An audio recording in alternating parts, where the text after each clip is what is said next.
الحمد لله رب العالمين والصلاة والسلام على سيد المرسلين وخاتم النبيين سيدنا وحبيبنا محمد وعلى آله وصحبه أجمعين ومن تبعهم بإحسان إلى يوم الدين.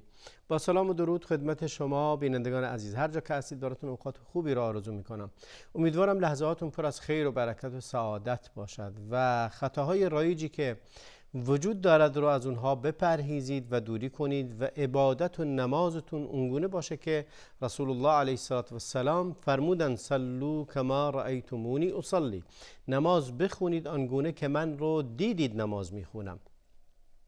یکی از چیزهایی که خطاهای رایجی که منتشر هست و خیلی ها به اون مبتلا هستند، نگاه کردن به این طرف و اون طرف، التفات به راست و چپ و اطراف هست. یعنی حواس انسان به نمازش نباشه و حواسش به اطرافش، مردمی که اطرافش هستن چی میگن، چی کار میکنن، چطوری رفتار میکنن، به بیرون نگاه کنه، به این طرف نگاه کنه، به اون طرف نگاه کنه و در واقع فکر میکنه این گونه داره نماز میخونه. در این حال بعضیا همونطوری که در قصه های میگن که یکی داشته نماز میخونده، به جای اینکه رو به قبله نماز بخونه رو به جهت دیگه این نماز میخونده که گوسفنداش اونجا بوده. بهش گفتن که چرا این گونه نماز میخونی؟ قبله این طرفه. اون گفتن این طرف بهتره، هم گوسفندا رو میبینم هم نمازمو میخونم. ببینید این گونه نیست که انسان در نمازش بخواد چپ و راست رو نگاه کنه یا مشغول به بعضی از کارهای دیگه‌ای بشه که ارتباطی به نماز نداره. به خاطر همین پیامبر این التفات چپ و راست و توجه کردن به اطراف و این طرف اون طرف نگاه کردن رو اسمشو گذاشته است اختلاس شیطان. یعنی شیطان داره از نماز تو اختلاس میکنه، نماز تو میدزده، بخش زیادی از اون رو میبره، چیزی برات نمیذاره. یعنی دست خالی داری نماز میخونی، آخرش هم دست خالی. هرچه داشتی شیطان به خاطر مشغول کردن تو به چپ و راست. حالا انسان پناه ببره از خدا، به خداوند، از شر شیطان و از وسوسه های شیطان. به خاطر همین قبل از اینکه نماز تو شروع کنی اعوذ بالله من الشیطان الرجیم رو هم یادت نره. حتی اگر ذهنت مشغول شد، وسوسه های شیطان اومد سراغ در دلت، تو رو مشغول کرد به اینکه به چیزهای دیگری غیر از نماز مشغول بشی، اعوذ بالله من الشیطان الرجیم بگو و 3 بار از طرف چپت فوت کن و پناه ببر به خداوند از وسوسه های شیطان و اون چیزی که در دل تو ایجاد میکنند. خیلی مواقع است که ما در دلمون وسوسه ها ایجاد میشه. یکی از صحابه همونطوری که در حدیث ام المؤمنین عایشه اومده، در صحیح بخاری نقل شده که میفرماید پرسیدم از پیامبر علیه السلام در مورد التفات به چپ و راست، نگاه کردن به این طرف و اون طرف. میگه پیامبر فرمودن علیه السلام هو اختلاس یختلسه الشیطان من صلاة العبد. اون یه اختلاسی هست که شیطان اختلاس میکنه از نماز یک بنده‌ای که داره نماز میخونه، از نمازش میدزده، میکنه. مثل این که یک مختلس و اختلاسگری که شما امروزها خیلی اسمش رو میشنوید اموال مردم رو اختلاس میکنه، شیطان هم این گونه نماز کسی رو به وسیله مشغول کردنش به چیزهای دیگه، به چپ و راست مشغول شدن، باعث میشه که نمازش اجرش رو از دست بده و از نمازش کم بشه و نمازش رو تبدیل کنه به یک حرکات بدون روحی که ارزش نه تربیتی داره نه ارزش تزکیه‌ای داره، فقط یک عبادت رو، یک کار فقهی رو به اتمام رسونده. اما کار دلی رو، کار خشوعش، خضوعش، عبادتی که واقعا اونگونه که حق این عبادت هست ادا نمیکنه و به جا نمیاره. پس یکی از خطاهای شایع همین التفات به چپ و راست و نگاه کردن است. حالا به سر این طرف و اون طرف رو بگرده و نگاه کنه، یا چشماش این طرف و اون طرف بگرده و مشغول باشه، یا گاهن دل آدمی واقعا ملتفت به همه جا هست، شرکا و متشاکسون میشه.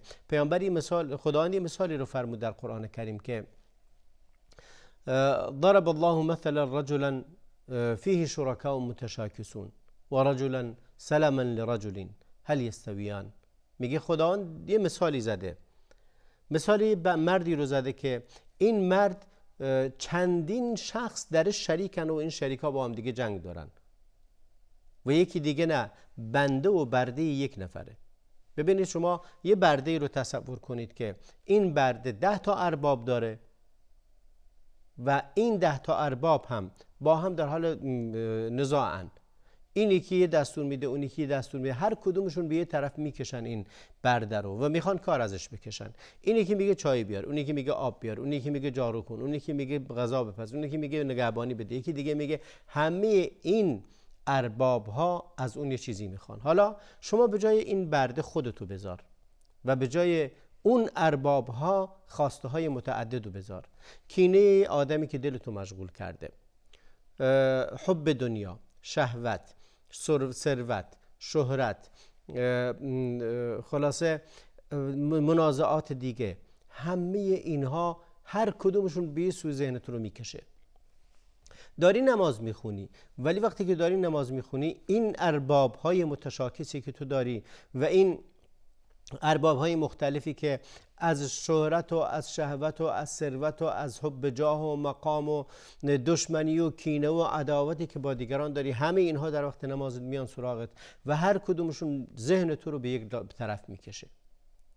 بعد مثال دیگری رو میزنه خداوند که میفرماید و اما و رجل سلما لرجل، و اما یه برده دیگه هست فقط یک ارباب داره، یه رب داره و اون کلا خودش تسلیم اون کرده، این طرف اون طرف نمیره. هل یستویانی مثلا، آیا این دوتا مثال، این دوتا نمونه مساویان با هم دیگه؟ حال و وضعشون یکیه؟ آیا اونی که تسلیم یعنی چندین ارباب داره و هر کدوم به سوی اون رو میکشه و یکی دیگه نه فقط یک رب داره و خودش رو تسلیم اون کرده، به این طرف و اون طرف نگاه نمیکنه، یمین و یسار نداره، چپ و راست نداره، مستقیما فقط داره تسلیم یکی هست؟ آیا این دوتا مساویان واقعا؟ پس نماز ما زمانی نماز هست که بتونیم خودمون رو واقعا تسلیم خداوند کنیم. اما اینکه این طرف و اون طرف ما رو میکشه همه خواسته ها، مثل یه ربی شده وقتی که میگیم الله اکبر میریم داخل نماز میبینیم همه اینها میان سراغمون، در حالی که اولش هم گفتیم الله اکبر. وقتی که میگی الله اکبر یعنی خداوند از همه بزرگتره، پس باید تسلیم خدا بشی و بقیه رو کنار بذاری، همه رو کنار بذاری، همه چیزهایی که متعلقات دیگری که وجود داره اونا رو کنار بذاری و دلت معلق به خداوند و حب خداوند و طاعت او باشه. این نمازیه که مطلوب هست و باید در موردش کار کرد تا این رو ایجاد کنیم و بتونیم هر وقتی که پا به مسجد گذاشتیم، هر وقتی که پا روی جا نمازمون گذاشتیم، هر وقتی که شروع کردیم خواستیم بگیم نماز و دستامون رو بلند کردیم، همه رو کنار بذاریم. الله اکبر من کل شیء، خداوند از همه بزرگتره. در نتیجه همه خواسته ها و تمایل ها و اونی که در نفس هست رو باید کنار گذاشت و تسلیم امر خداوند شد. اینه که عبادت درست این هست و همونطوری که عرض کردم از خطاهای رایجی که وجود داره، خیلی از مسلمانان وقتی که نماز میخونن حواسشون این طرف و اون طرف هست و به چشمشون به دنبال این چیزی میگردن و اون چیز میگردن، اینقدر حواسشون هست، حواسشون به نماز خودشون نیست، ولی میدونن بغل دستیشون چند رکعت نماز خونده، میدونن اون یکی کنارتر چه اشتباهی کرده، ولی نمیدونن خودشون نمازشون رو چند طوری خوندن، چه عبادتی رو به جا آوردن.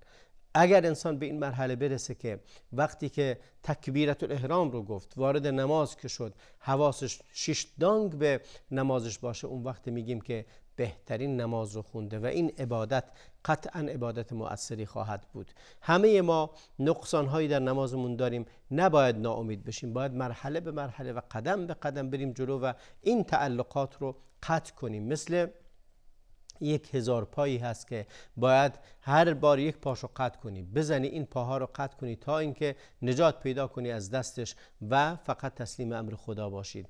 این خواسته های نفسانی، تمایلات نفسانی، شهوت ها، خیلی مواقع هست که حتی خطورات و چیزهایی که در ذهن ما میاد وقت نماز، انسان شرم میکنه اون رو به زبان بیاره، چه در نماز چه در غیر نماز.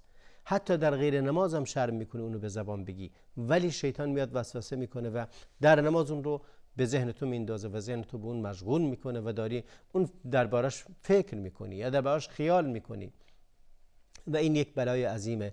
باید به خدا پناه برد از این شر و از این وسوسه ها و انسان هم میتونه نجات پیدا بکنه. خدا ارحم الراحمینه.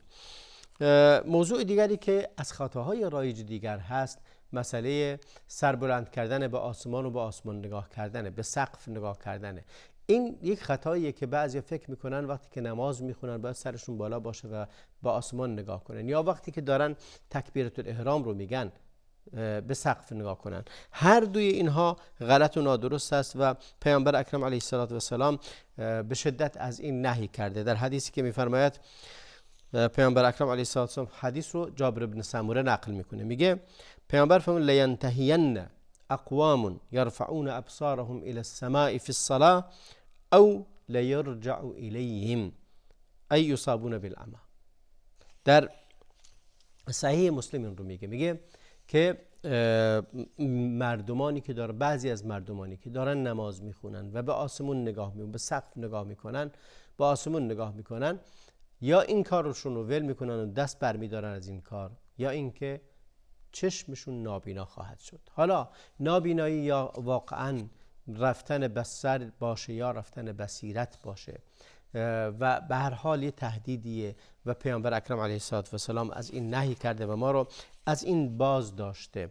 و در روایت دیگری فرمود لینتهین اقوام عن رفعهم ابصارهم عند الدعاء في الصلاة الى السماء او لتخطفن ابصارهم. فرمود یا این که دست از این کار میکشن، کسانی که دارن وقتی که دعا میکنن در نمازشون سرشون رو به آسمان بلند میکنن، یا این کار رو رها میکنن یا اینکه چشماشون گرفته میشود ازشون. و در این حدیث ما نهی شده ایم که وقت نماز، وقت عبادت سرمون رو به آسمان بلند کنیم، ولی خود این که به آسمان نگاه کردن در غیر نماز، منتظر رحمت خداوند بودن، چیز محمود و ستودنی هست. ببینید پیامبر اکرم علیه السلام وقتی که منتظر تغییر قبله بود به آسمان نگاه میکرد و منتظر بود فرمانی از طرف خداوند بیاد و از طرف راست یا به این که بهشون بگه که به طرف قبله یا به طرف کعبه دیگه نماز بخونن، چون اول قبله به سوی بیت المقدس بود، بعد تغییر پیدا کرد به طرف کعبه مشرفه. لذا لازم هست که ما در دعاهامون، در عبادتمون ملتزم باشیم به این گونه. اما در غیر نماز اگه انسان نگاه کنه به آسمان هیچ اشکالی نداره، ولی در نماز این کارو نکنید و این هم از خطاهای رایجی. بعضیا این کارو میکنن و خودشون رو به این کارها مشغول میکنن و این امری است که ستودنی نیست در واقع و نهی شده از این که انسان در وقت نمازش به آسمان نگاه کنه، به سقف نگاه کنه، همونطوری که گفتم یا به چپ و به راست نگاه کنه که اون اختلاس شیطان هست. در این حدیث هم نهی شدیم از این که این گونه نماز بخونیم.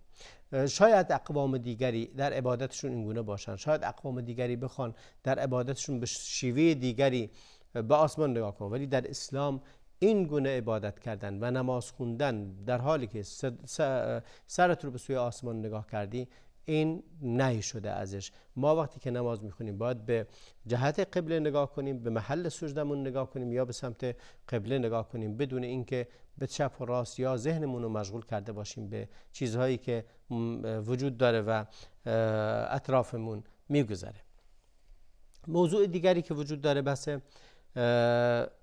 مس کردن یا دست مالیدن به محل سجده هست.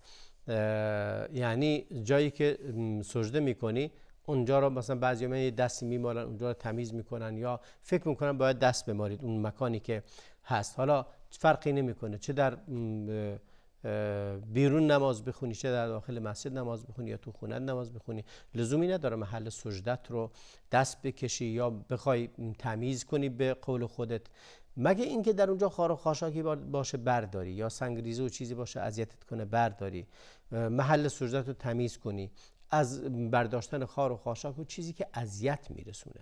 اما فکر کنی این بخشی از عبادته و همیشه حتی تو خونت هم که تمیزه، توی مسجد هم که فرش و تمیزه همین کار رو تکرار کنی، نه، این چیز ناستودنی هست و شرعاً درست نیست که این کار رو بکنی و این خلاف سنت پیامبر اکرم علیه السلام هست که بعضیا این کار رو انجام میدن و به شکل مکرر این کار رو تکرار میکنن در غیر ضرورت عرض کردن و این مکروه هست. همونطوری که در سنن ابن حبان و سنن ترمذی هم اومده، میگه پیامبر اکرم علیه السلام فرمود اذا قام احدكم الى الصلاه فلا يمسح الحصى فان الرحمه تواجهه. فرمود اگه کسی از شما بلند شد که نماز بخونه ریگ ها رو مس نکنه. اون زمان فرش مسجد فرش نبود، بلکه همون رمل و خاکی بود که وجود داشت. پیامبر فرمود این کارو نکنید که اینجا رو مس کنید، یعنی دست بکشید جای سجدتون یا مس کنید و فکر کنید که ربط داره. فرمود اگه کسی از شما نماز خوند، خواست نماز بخونه، فلا یمسحوا الحصى، یعنی اون خاک ریزه ها رو یا ریگ های ریز رو مس نکنه، و چون که الرحمت تواجهه، رحمت مقابلش میسته، جلوش رو میگیره. و در حدیث دیگری که ترمذی باز ذکر کرده، یکی از صحابه میگه سألت رسول الله صلی الله علیه و سلم، از پیامبر پرسیدم عن مسح الحصى فی الصلاه، فرمود که مس کردن خاک و ریگ ها در نماز. وقتی که نماز میخونی میرسی به سجده، دستی بکشه به محل سجده است. این دست کشیدن به محل سجده و تمیز کردن یا اینطوری دست کشیدن به خاک ها و ریگ های اونجا، فرمود که این رو سوالو کردم که آیا درسته؟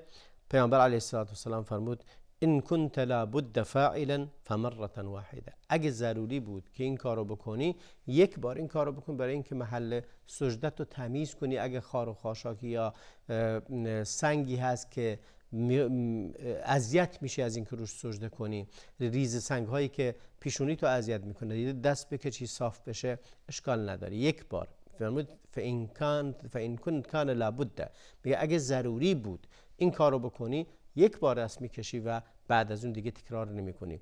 و این به خاطر ضرورت است. عرض کردم که به خاطر ضرورت اشکال نداره، به خاطر نیاز اشکال نداره. تمیز کردن جا و مکان، اگه دیدی احتمال داره چیزی اونجا وجود داشته باشه که باعث اذیت و آزار تو بشه، اینجا رو صاف میکنی. اگر نه، اگه در غیر این صورت بود، یعنی ضرورتی نبود ولی شما این کارو کردید، در اون حالت شرعاً جایز نیست و نباید این کارو کنی. تکرار کردن این کار و مرتب کردن، هر بار این کارو بکنی و فکر کنی بخشی از عبادت است یا بخشی از نماز است یا لازم است این کارو بکنی، یا فکر کنی که جای سجدت یک چیز مهمی هست که باید حتما اونجا رو هر بار دست بکشی، نه، شرعاً اون جایز نیست و جزو مکروهات است، ممنوع هست، پیامبر نهی کرده. ولی خطای رایجی بعضی از اقوام، بعضی از ملت ها، یه بار دیدن کسی یا بزرگی این کارو کرده، هر بار اونام این کارو تکرار میکنن، فکر میکنن که این کاری که این بزرگ و این عالم انجام داده حتما کار درستیه و باید همیشه در نماز اون یک بار امکان داریشون به خاطر یه ضرورتی انجام داده باشن، به خاطر یک فعل ضروری یا به خاطر برداشتن تمیز کردن محل سجدهشون ناتمیز بوده یا اینکه درش چیزی بوده که می‌خواسته اذیتشون کنه، تمیز کردن اونجا رو. ولی اینکه شما هر بار تکرار کنید و فکر کنید بخشی از نمازه، نه خیر، درست نیست. بعضی دست میکشن فکر میکنن تبرک مهمه، اگه این کارو بکنی نشانه اهتمام دادن به نماز. نه، این گونه نیست. نه نشانه اهتمام دادن، بلکه اضافه کردن و درست کردن یه فعلیه که در شرع نیومده و پیامبر از اون نهی کرده. نه تنها خودشون این کارو نکردن، بلکه ما رو از اون باز داشتن. نباید این کارو بکنیم و انجام اون شرعاً جایز نیست و از جمله خطاهای رایجیه که بعضی از مسلمانان به اون مبتلا شدند. تا برنامه دیگر همه شما رو به خدای بزرگ میسپارم و صلی الله و بارک علی نبینا محمد و علی آله و صحبه اجمعین.